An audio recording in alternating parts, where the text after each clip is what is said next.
아내들아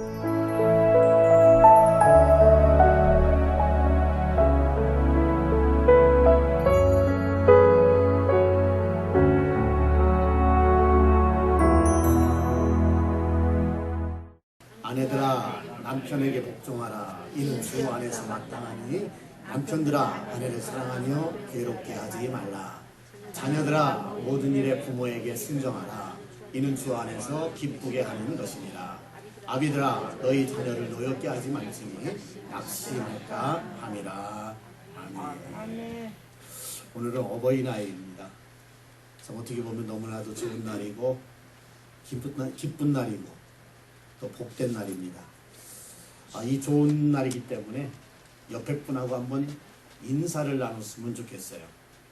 뭐라고 인사를 나누냐 하면은 당신이 영웅입니다. 이렇게 한번 인사를 나눠보세요.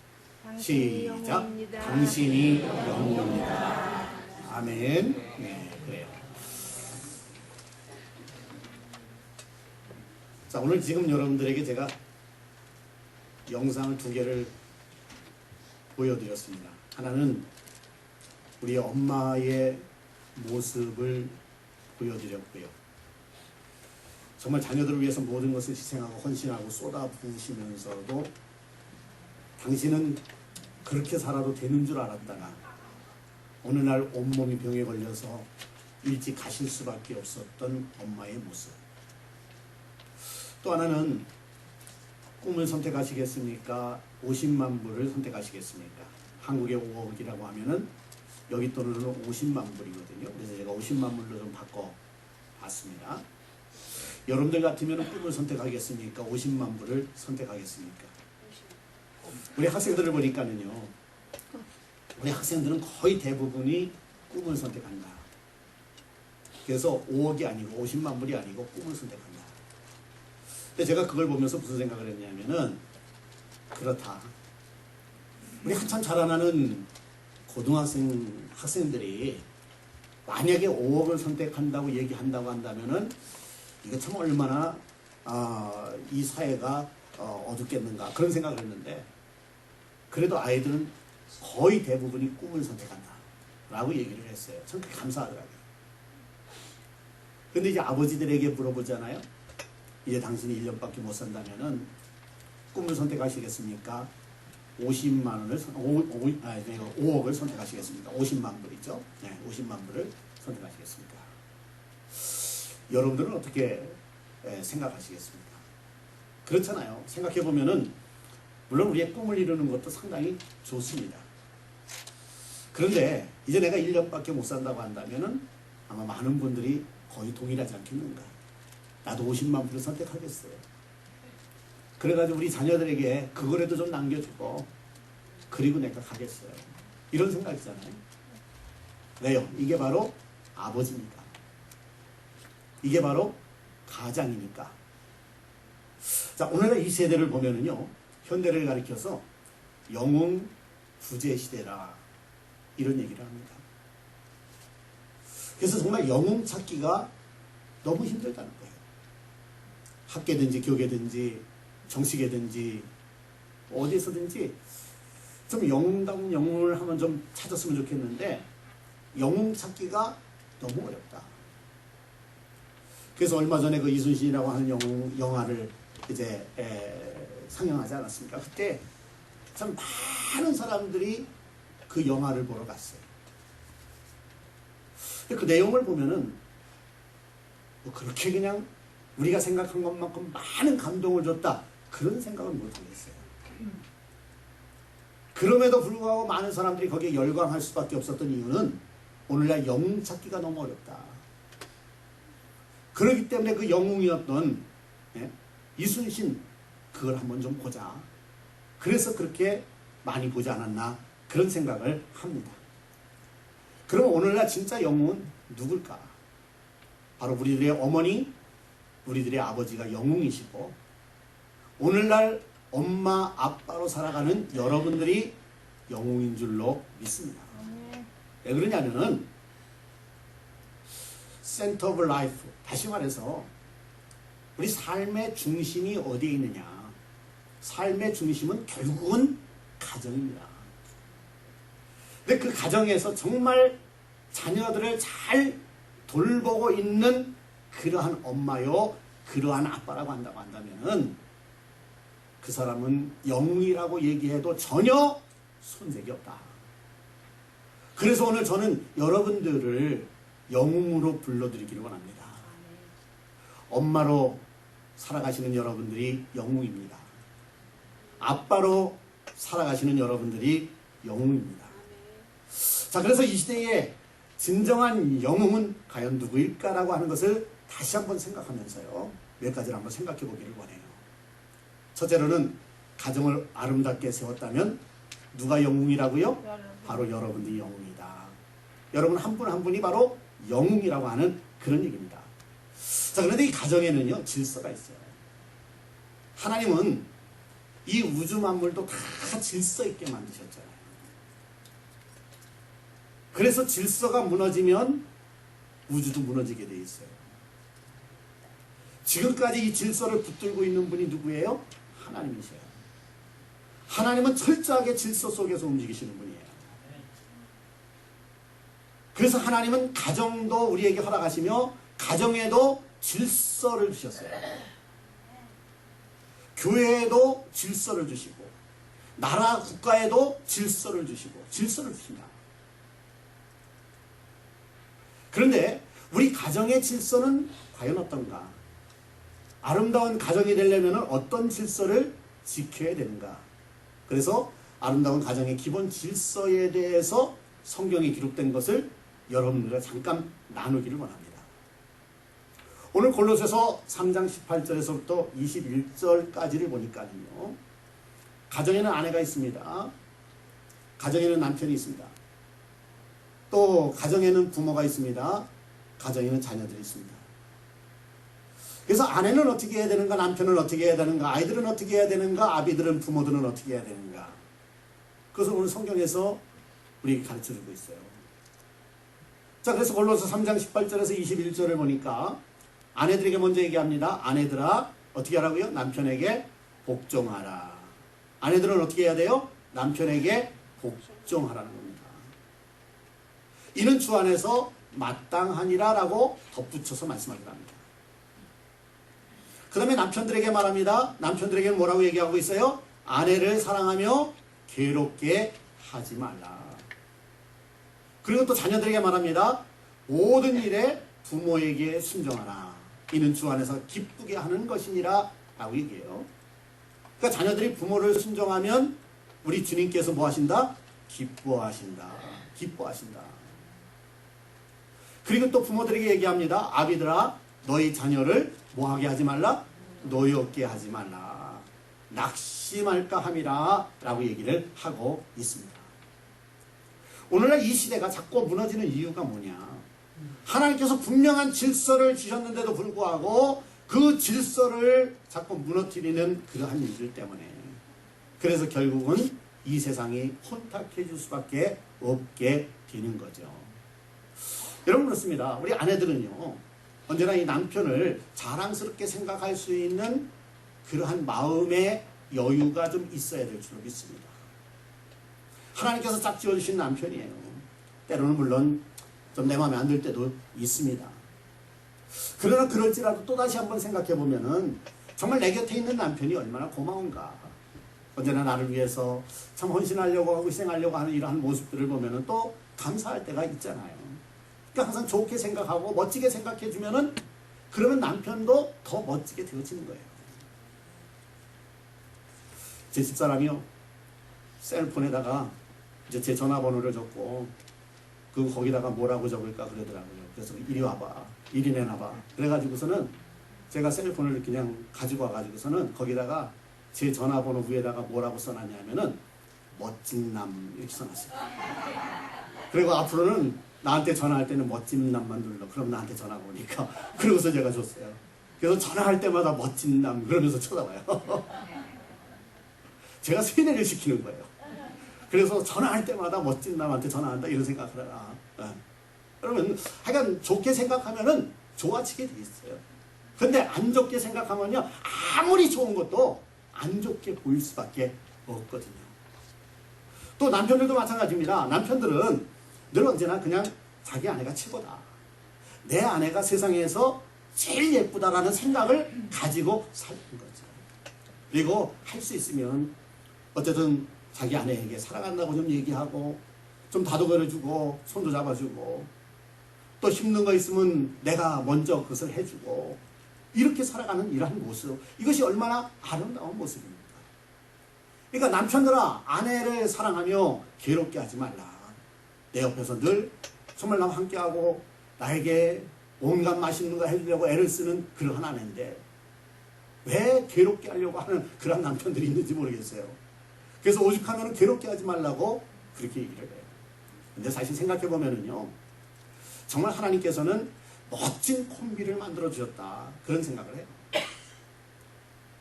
사실 저도 그렇고요, 제 아내를 보면서도 그렇고요, 이제 저도 벌써 결혼 생활한 지가 한 32년째가 돼가네요. 물론 저보다도 더 많으신 분들, 50년이 넘은 분들도 있으시니까 제가 거기에 비하면 아무것도 아닙니다만, 살면서 느끼는 게 뭐냐면은, 남편과 아내는, 남자와 아내는 달라도 너무 다르구나. 틀린 게 아니고요, 다른 거예요. 굉장히 달라요. 근데 그 다름 속에서 하나님은 하나가 되게 하시고 조화를 이루게 하시는 게 얼마나 멋진 일인가. 그런 거 생각하면서 참 하나님의 그 오묘하신 섭리에 감격할 수밖에 없어요. 사실 보면은요, 이 작은 일들, 조그만 일들, 세세한 일들, 이런 거는요, 제가 제 아내를 따라갈 수가 없어요. 제 아내는 작은 거 하나도 세세하게 다 봐요. 근데 전 보이질 않는 거야. 그러니까 이것도 못 보냐 그래요. 안 보여요. 안 보이는데 어떻게 해요? 그런데 저는요, 어떤 거를 생각하면요, 멀리 생각합니다. 크게 생각합니다. 근데 저희 집사람을 보면은요, 이 앞에 있는 거는 생각하는데 크게 넓게 생각하는 걸 잘 못해요. 그게 얼마나 멋있습니까? 그러니까는 앞에 있는 거는 저희 집사람이 담당하고 멀리 있는 거는 제가 담당하고 이러니까 조화가 이루는 거 아니에요? 이게 얼마나 멋있는 거예요? 다르기 때문에 오히려 멋있는 건데, 이걸 다르기 때문에 틀리다고 얘기하고 서로 면박만 주고 있다고 한다면은 그건 다툼이 일어날 수밖에 없죠.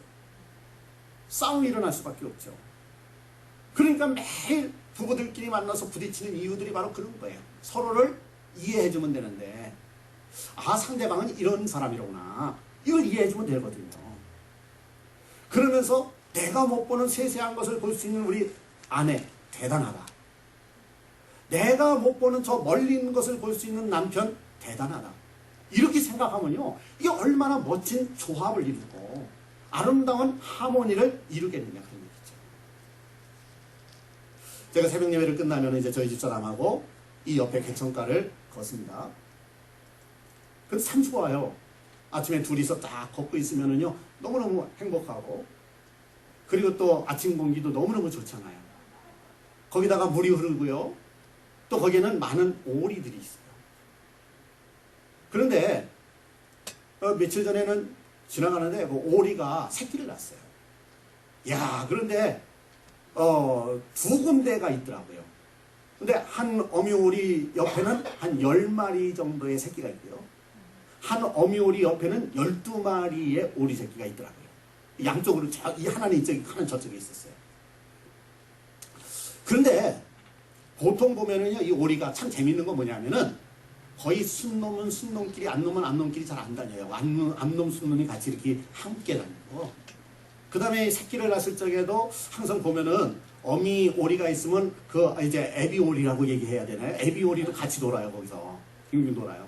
그런데 그날은요, 이 애미 오리는 있는데 애비 오리가 없는 거야. 근데 이상하게 양쪽에 다 없는 거야. 네, 새끼는 10마리, 12마리가 있는데. 그러니까 저희 집사람이 그러더라고요. 도대체 애비 오리는 어디 간 거야? 그러고 얘기를 하더라고요.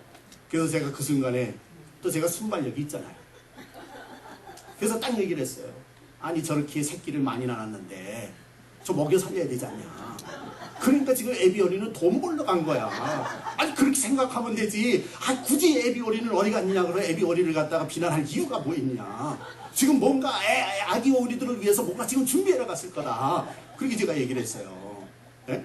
남자가 보는 시선하고 여자가 보는 시선하고 그렇게 다른 거예요.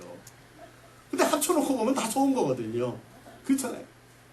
그러니까 우리는요 그런 마음을 가지고 살면 되는 거예요. 자녀들아 모든 일에 부모에게 순정하라. 이것이 주 안에서 기쁘게 하는 것이라고 그랬어요. 그렇기 때문에 자녀들은요 그저 부모님 말씀하시면은요 좀 내 마음에 안 들 때도 있죠. 어떻게 다 줍니까? 그렇지만 그래도 뭐예요? 알았습니다.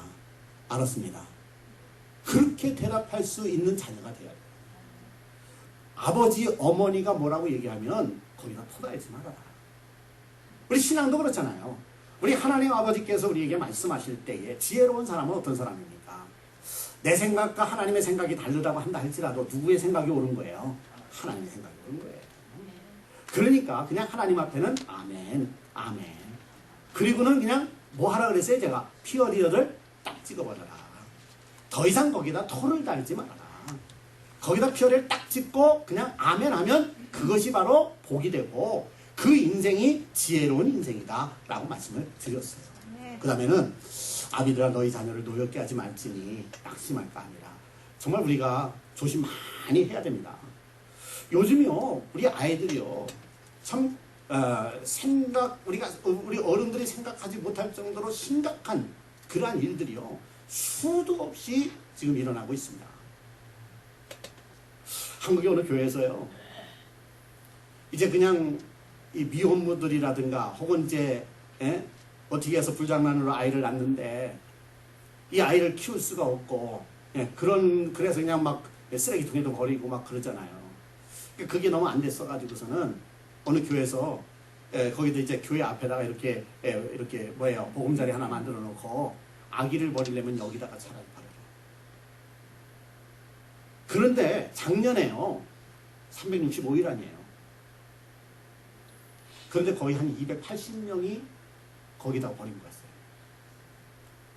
그러니까 3일에 한 2명 정도가 넘게 아이를 버리고 간 거예요. 지금 이래요. 근데 그거는 그 교회 앞에다가 버린 게 그 정도지. 그렇지 않은 그러한 아이들까지 생각해 본다고 한다면요. 얼마나 많은 아이들이 지금 유기되고 있는가, 버려지고 있는가. 너무 안타까운 거잖아요. 지금요 가출 청소년이 1년에 거의 10만 명이 이상이 된다 그래요. 지금 잘 데가 없어가지고서는 길거리를 헤매는 청소년들이 그러다 보니까는 여학생들이 어디 가서 있을 데가 없잖아요. 결국은 이제 사람들에게 꼬임을 당해가고 그래가지고 사창가로 팔려나가는 일들이 비일비재하지 않습니다. 여러분 오늘 우리는 우리의 자녀들을 정말 어떻게 키워야 될 것인가. 때로는 자녀들이 잘못할 때도 있어요. 속상할 때도 있어요. 그러나 그럴지라도 적당하게 야단을 치고 적당하게 다시 한번 품어주고 그들을 하나님의 말씀 안에서 바로 이끌어 나가야지. 그렇지 않으면 어떻게 해요? 애들이요 튀게 돼 있는 거예요. 그러니까 결국에 가서는 그렇게 자기의 분풀이를 아이들에게 해놓게 되면은 아이들은 세상에 나가가지고 그 다음에는 완전히 호랑방탕한 그런 아이로 타락해 갈 수밖에 없는 그러한 상황이죠. 그래서 우리는 무엇보다도 우리의 자녀들을 키울 때에 정말 믿음으로 키워야 된다고 하는 것을 다시 한번 생각해 보게 됩니다. 아멘. 오늘날 이 세상에 많은 사람들이 살고 있어요. 뭐 모두가 다 가정을 가지고 있고 부모로의 삶을 살아가고 있죠. 물론 이제 저희 동생도 아이를 못 낳습니다만은 아이를 못 낳은 그런 부부도 있긴 있지만 그러나 대개는 그렇지 않습니까?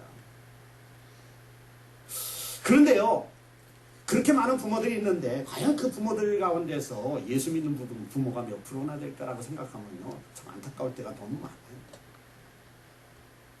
저는 그렇게 생각해요. 부모가 돼가지고 교회를 안 나간다. 바보예요. 바보예요. 지금 이 시대에 온전한 신앙 갖지 않으면요. 자녀들 올바로 키우기 어렵습니다. 그리고 혹 세상에서 성공했다고 한다 할지라도 결국 그 영혼은 너무나도 불쌍해질 수밖에 없는 거 아니겠습니까? 특히 아이 엄마들도 마찬가지잖아요. 교회를 안 다니고 하나님을 모르는 엄마들을 보면 참 불쌍해요. 지금 이 시대에 우리의 자녀들을 키울 때에 정말 그들을 얼마나 우리가 바로 키워야 되는가. 그런데 내가 바로 키운다고 바로 키워지지 않거든요. 정말 하나님 앞에 기도하면서 키워야 되는데 교회 안 다니는 사람들이 기도를 안 하더라고요. 그런데 이게 얼마나 어리석은 일이냐 말이죠. 사랑하는 성도 여러분, 정말 어쨌든 우리가 부모가 돼가지고 우리의 자녀들을 신앙생활로 바로 인도하지 못한다고 한다면은 이것은 하나의 직무유기예요. 혹시라도 여러분들의 가정 가운데서 아직도 우리의 자녀가 신앙생활을 못하고 있다. 한번 다시 한번 여러분들이 생각하시고요. 하나님 앞에 눈물 뿌려 기도하고요. 어떻게 해서든지 신앙생활을 할 수 있도록 만들어줘야 돼요. 고넬레의 가정이 그렇게 우리들에게 사랑받는 가정이 되고 정말 존경받는 가정이 되는 이유가 뭡니까? 온 가족이 더불어 하나님 앞에 경건하게 그렇게 섬겼단 말이에요. 오늘 저와 여러분들도 정말 이러한 가정을 만들어 나가서 하나님 앞에서 아름다운 가정, 그리고 여러분들은 진정 하나님 앞에서 또 자녀들 앞에서 영웅들이 되어주시기를 주님의 이름으로 축원합니다. 아멘. 자, 그런데요, 우리가 이 영웅인 것 같기는 한데 어떤 때 보면 내가 한 2% 정도 부족한 것 같아요. 그럼 영웅인 듯한데 2% 부족하게 느껴지는 이유가 뭘까요? 고민스럽잖아요. 네? 자, 한번요, 요즘 젊은이들의 생각은 어떤가? 그것을 여러분들하고 한번 잠깐 나눠보기를 원해요. 저도 젊을 때가 있었고 여러분 젊을 때가 있었어요. 그런데 이제 시간과 세월의 흐름 속에 어느덧 우리는요, 이제는 뭐 이렇게 뭐라 할까요? 막 종착점을 향해서 달려간다고 할까요? 그리고 지금 새로운 젊은이들이 일어나고 있어요. 우리가 그들을 안다고 하면서도 사실은 제대로 모를 때가 너무 많아요. 그럼 요즘 젊은이들의 생각은 과연 어떤가? 서울여자대학교에서요, 이제 그 사랑의 엽서라고 하는 그런 공모를 했는데 거기에서 대상을 받은 작품이 있습니다. 그것을 통해서 요즘 젊은이들의 생각을 한번 같이 보기를 원합니다. 제목은 뭐냐면 죄송합니다 어머니라고 하는 글이었습니다. 나에게 티끌 하나 주지 않던 거린들이 내게 손을 내밀 때면 불쌍하다고 생각하면서도 나에게 전부를 준 어머니를 불쌍하다고 생각해 본 적은 없습니다. 밥 한 번 사준 선배들은 고마워서 답례한다고 불러내면서 날 위해 밥을 짓고 밤늦게까지 기다리는 어머니에게는 제대로 대접해 드린 적이 별로 없습니다. 실제로 존재하지도 않는 드라마 속 배우들의 어려운 가정사에 그들을 대신해서 눈물을 흘리면서도 일상에 지치고 힘든 어머니를 위해서 진심으로 눈물을 흘려본 적이 없습니다. 친구가 아프다면 진심으로 걱정하면서도 골방에 누워 끙끙 앓으시는 어머니 걱정은 한 번도 제대로 해본 적이 없습니다. 친구와 애인에게는 사소한 잘못 하나에도 미안하다, 용서해달라, 용서를 구하면서 어머니에게는 셀 수 없는 잘못을 하고도 오히려 대들었습니다. 어머니 죄송합니다. 어머니는 당연히 나를 위해 희생하는 존재로만 여겼던 부끄러운 이 자식을 용서해 주세요. 죄송합니다 어머니. 이런 글을 여대생이 썼어요. 그래서 이 사랑의 엽서 공모에서 대상을 받았습니다. 참 생각하면서 여러분들 느낌이 있지 않습니까? 그래요.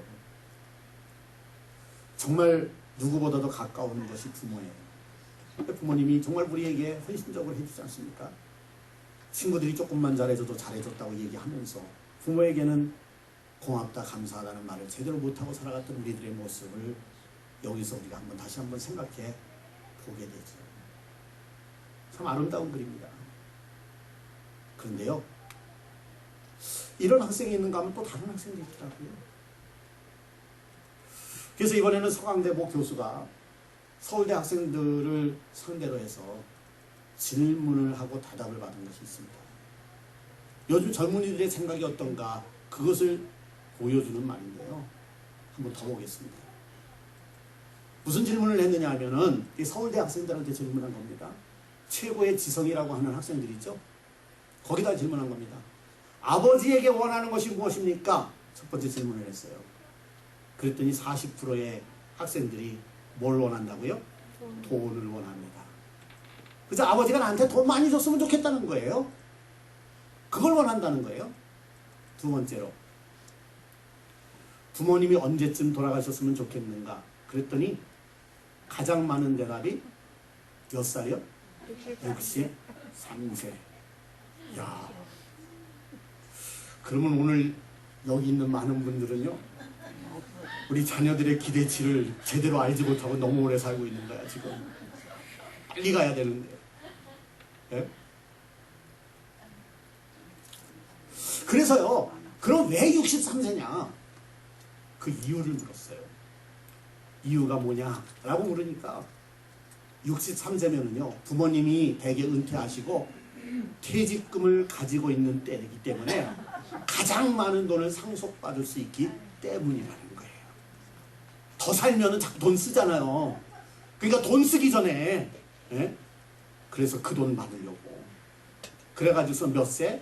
63세에 우리 부모님이 돌아가셨으면 좋겠다. 이게요, 누구의 입에서 나왔다고요? 대학생들. 그 어느 대학교요? 서울대학교.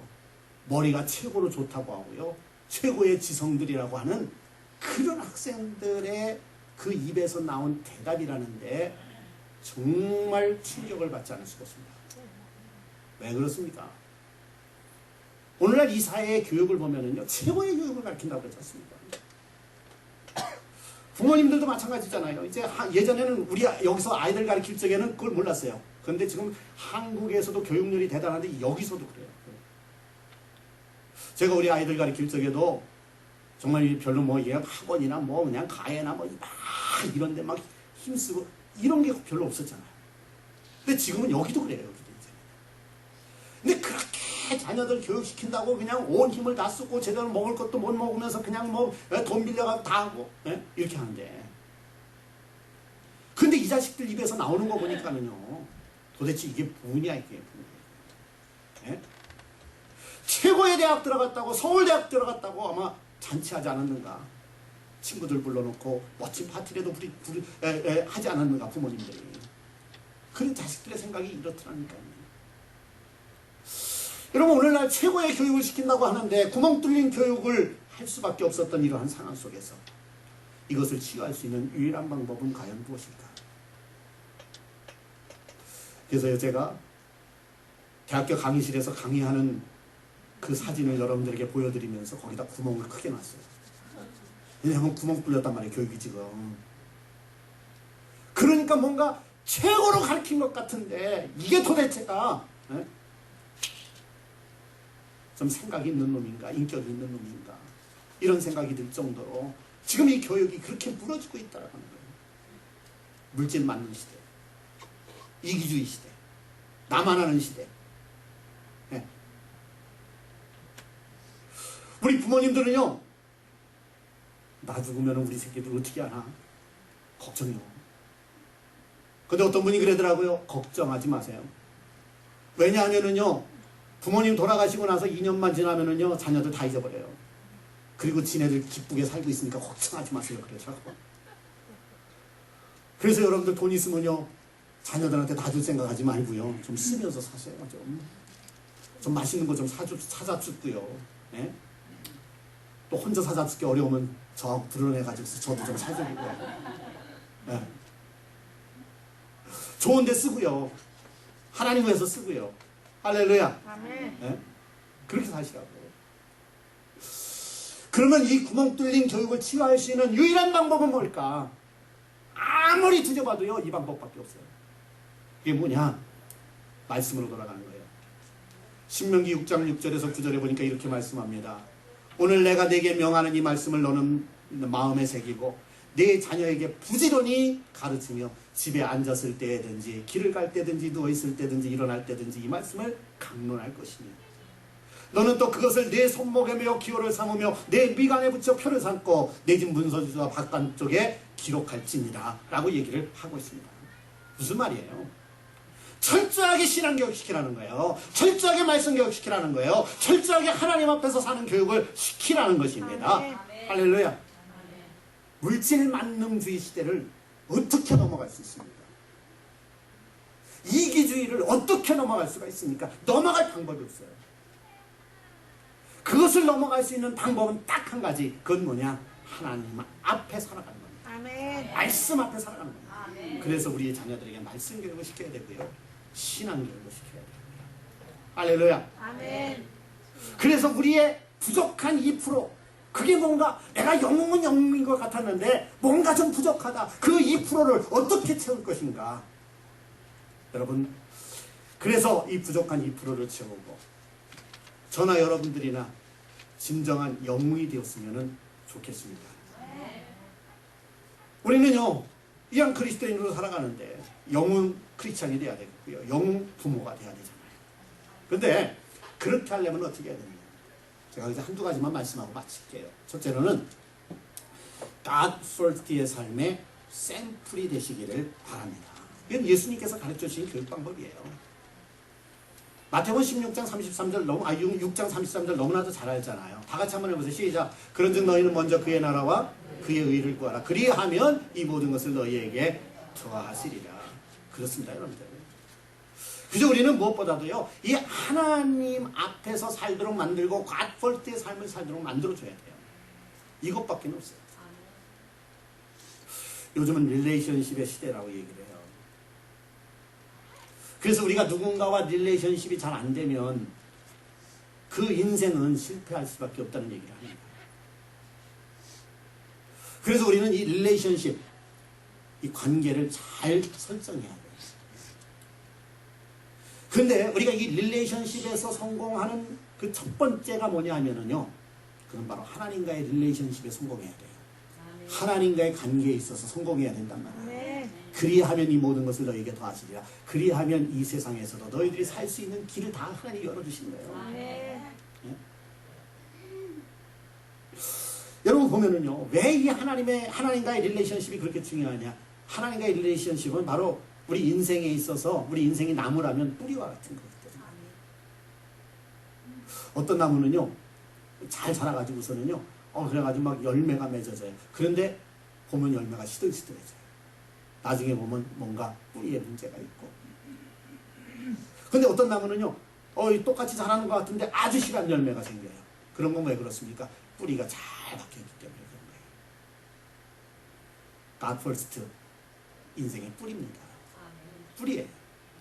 그래서 이거 붙들어야 돼요. 그래야 결과적으로는 처음에는 잘 안 보이는 것 같아도 풍성한 열매가 넘치게 나타나게 되리라고 믿습니다. 아멘. 그래서 God first의 삶으로 그런 축복을 받자고요. 그리고 정말 여러분들의 가정을 아름다운 가정으로 만들고 여러분들이 믿음 안에서 자녀들에게 영웅이 되려면 신앙생활의 샘플이 되어야 돼요. 그래서 먼저 하나님 앞에 기도하는 일 잊지 마세요. 그리스도인이 기도를 하지 않는다? 그러면 이 사람은 이미 그리스도인이기를 포기한 사람입니다. 여러분들 얼마나 기도하고 계십니까? 우리 자녀들 앞에서요, 늘 하나님의 말씀은 보고 읽고 연구하는 그런 모습을 보여주세요. 아이들에게는 말씀 읽으라 그러고요, 자기는 앉아가지고 드라마만 보고 있고, 그러면 아이들이 그거 따라하겠어요? 안 합니다. 드라마를 보더라도 드라마 볼 땐 드라마 보셔야지 어떻게 하겠어요? 보고 싶을 때. 그러나 또 우리 아이들 앞에서 내가 성경책을 놓고 읽는 모습을 아이들한테 보여줘야 돼요. 네. 그래야 아이들도 우리 엄마도 우리 아빠도 이렇게 성경을 가까이 하는구나, 성경을 읽는구나, 나도 읽어야 되겠다. 그리고 읽으라고 얘기해야지 뭔가 좀 거기에 좀 씨가 맥히죠. 나는 맨날 드라마만 보고 있으면서 너희들은 성경 읽으라. 읽겠어요? 나는 맨날 놀러 다니면서 너희들 기도하라. 기도하겠어요? 먼저 내가 샘플이 돼야 된다. 그리고 예배 우선주의의 삶을 여러분들이 살아야 돼요. 아멘. 자녀들한테 보여줘야 돼요. 때로는요 내가 너무 아파갖고 쓰러져갖고 막 일어날 수도 없는 그러한 지경까지 이르를 수도 있어요. 사람이 살다 보면요. 그래도요 죽으면 죽으리라 주님 앞에 나오는 거예요. 아멘. 그 모습을 누가 보냐? 자녀들이 봐요. 자녀들이 그 모습을 보면서요 정말 그들도요 야 우리도 엄마처럼 아빠처럼 예배에 목숨 걸어야 되겠다. 이게 나오는 거죠. 응? 아유 나 오늘 못 가겠다 힘들다. 너네들이 갔다 와. 그러면요 아이들도 어떻게 돼요? 똑같이 되는 거죠. 응? 여러분 예배 성공이 인생 성공이라고 그러지 않습니까? 특별히 우리가 하나님 앞에 헌신하는 모습을 보여줘야 돼요. 내가 별로 가진 것도 없어요. 할 것도 없어요. 왜 꼭 그렇게만 생각합니까? 그저 내가 그냥 마음으로 참 내가 주를 위해서 뭔가 해야 되겠다. 그리고 작은 것 하나라도 그냥 하는 거예요. 네, 예를 들어서 이런 꽃이 있는데 꽃이 좀 시드른 것 같아. 그럼 좀 정리도 해주고 이런 것도 다 헌신이요. 뭐 돈만 있다고 헌신하는 거 아니거든요. 마음이죠. 그래서 헌신하는 모습을 보여주는 게 자녀들한테. 또 교회 섬기는 모습을 보여주는 거예요. 자녀들한테. 하나님 섬기는 모습을 보여주는 거예요. 자녀들한테. 그래야 자녀들도 헌신하는 자녀가 돼요. 여러분 아무리 하나님의 말씀을 창세기부터 계시록까지 달달달달 외우고 있다고 한다 할지라도요 내가 하나님 앞에 헌신하는 모습이 없잖아요. 신앙 안 자랍니다. 신앙 안 자라요. 우리 자녀들 절대 신앙 안 자랍니다. 내가 헌신해야 돼요.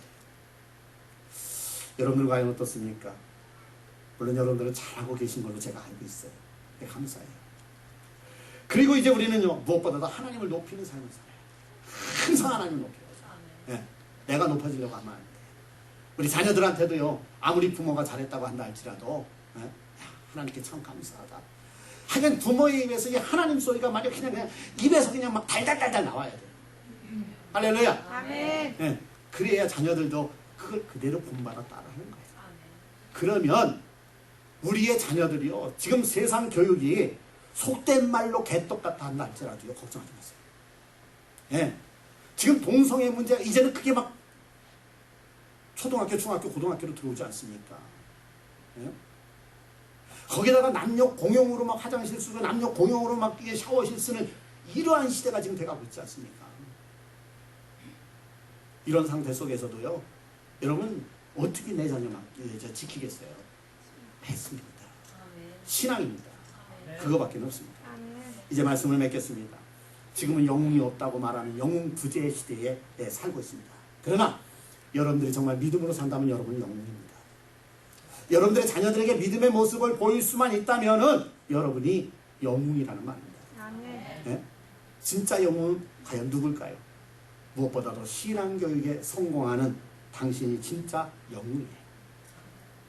우리 시편 127편 1절에 보니까 이런 말씀이 있지 않습니까? 여호와께서 집을 세우지 아니하시면 세우는 자의 수고가 헛되며 여호와께서 성을 지키지 아니하시면 파수꾼의 깨어있음이 헛되도다. 우습게 보지 마세요. 가볍게 보지 마세요. 진리의 말씀입니다. 생명의 말씀입니다. 여러분들이 여러분들의 힘과 노력을 가지고 내 가정을 세운다? 물론 세울 수 있어요. 그러나 하나님 없이 자기 뜻대로만 세우려고 하면은요 여지없이 어느 때가 무너질 수밖에 없습니다. 여호와께서 집을 세우지 아니하시면 세우는 자의 수고 헛됩니다. 여호와께서 성을 지키지 아니하시면 파수꾼의 깨어있은 경성함도 헛됩니다. 하나님이 도우셔야 됩니다. 아멘. 하나님이 도우시고 하나님이 함께 하시는 가정을 이루어 나가시기를 아멘. 주님의 이름으로 축원합니다. 아멘. 기도하겠습니다.